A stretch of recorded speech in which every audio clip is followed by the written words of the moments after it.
সংগ্রামী উপস্থিতি, এই সরকার ক্ষমতা আসার পর 20% জ্বালানির মূল্য বৃদ্ধি করে প্রমাণ করে দিয়েছেন এই সরকার জনগণের ক্রয় মূল্যের চাইতে দাম মূল্য বৃদ্ধি করে প্রমাণ করেছে। জনগণের ভোটে নির্বাচিত না হয়ে ইঞ্জিনিয়ারিং এর মাধ্যমে এই সরকার ক্ষমতায় বসেছে। চট্টগ্রামে আমার ভাই আশরাফুলের পায়ের গোড়ালি বিচ্ছিন্ন করে দিয়ে ছাত্রদল আইয়ামে জাহিলিয়াতের বর্বরতাকে হার মানিয়েছে। ছাত্রদলের সেই সন্ত্রাসীদের গ্রেপ্তারের দাবিতে আজকের এই বিক্ষোভ পরবর্তী সমাবেশে এখন বক্তব্য রাখছেন শহীদ কাফেলা বাংলাদেশ ইসলামী ছাত্র শিবির লক্ষ্মীপুর শহর শাখার সংগ্রামী সেক্রেটারি স্বৈরাচারী খুনিয়াছিলার কারাগারে বারবার নির্যাতিত ছাত্রনেতা ইসমাইল হোসেন ফয়সাল।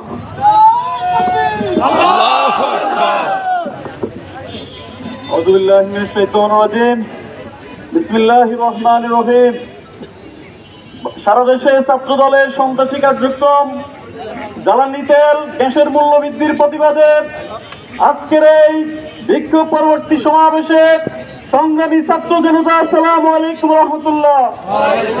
সংগ্রামী ছাত্র জনতা, আমরা ইতিপূর্বে লক্ষ্য করেছি চট্টগ্রাম সিটি কলেজে ছাত্র শিবিরের একটি শান্তিপূর্ণ বিক্ষোভ সমাবেশে ছাত্র দলের সন্ত্রাসী কায়দায় হামলা এবং সেইখানে আমাদের একজন পায়ের গোড়ালিকে বিচ্ছিন্ন করে দেওয়া হয়েছে। সংগ্রামী ভাইয়েরা, ছাত্র দল যে পরিমাণ সন্ত্রাসী কার্যক্রমের সাথে জড়িত হয়ে গেছে, আমাদেরকে পূর্ব অতীত সেই ছাত্রলীগের কর্মকাণ্ডকে স্মরণ করিয়ে দেয়। সংগ্রামী ছাত্র জনতা, আমাদের সে ভাইদের উপরে হামলা করার পরে ছাত্র দল ঢাকা ইউনিভার্সিটির সামনে যে বিক্ষোভ মিছিল করে উপহাসের সাক্ষী হয়েছে।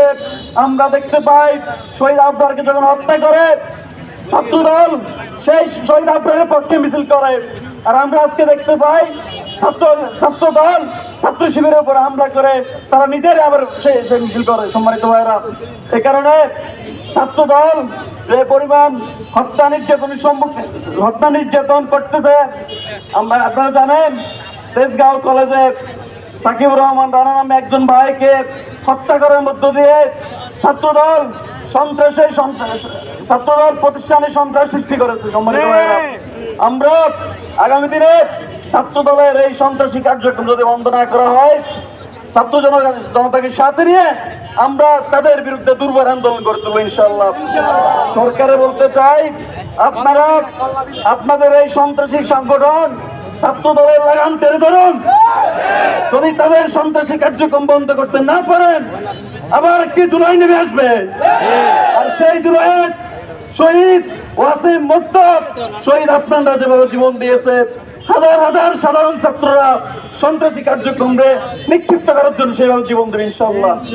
সম্মানিত ভাইরা, আগামী দিনে ছাত্র সমাজের প্রত্যেকটি অধিকার আদায়ের সংগ্রামে উদাত্ত আহ্বান জানিয়ে আজকে আমার কথা শেষ করছি। আসসালামু আলাইকুম।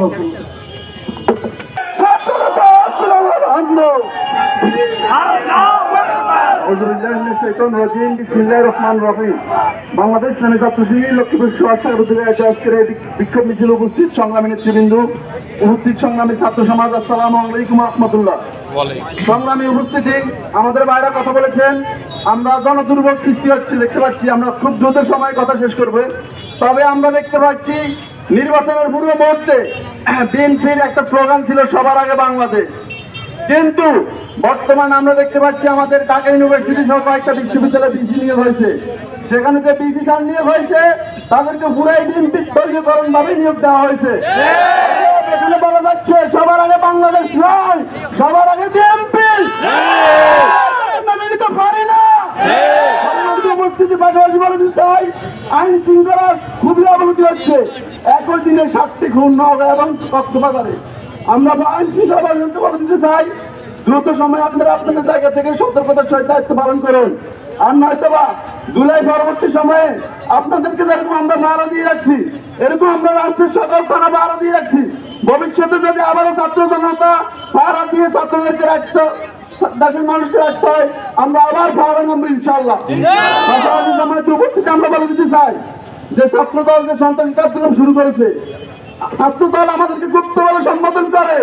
আমরা বলে দিতে চাই প্রকাশ্য রাজনীতি মানে যদি হয় চাপাতি, আমরা বলে দিতে চাই আমরা গুপ্ত হয়ে এলে চাপাতি দূর করবো ইনশাআল্লাহ।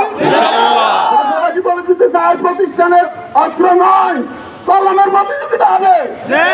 রাস্তাঘাটে নৈতিকতা চাঁদাবাদের প্রতিযোগিতা নয়, নৈতিকতার প্রতিযোগিতা হবে ইনশাআল্লাহ। পাশাপাশি প্রতিষ্ঠানে জ্ঞানের প্রতিযোগিতা হবে, সন্ত্রাসের নয়।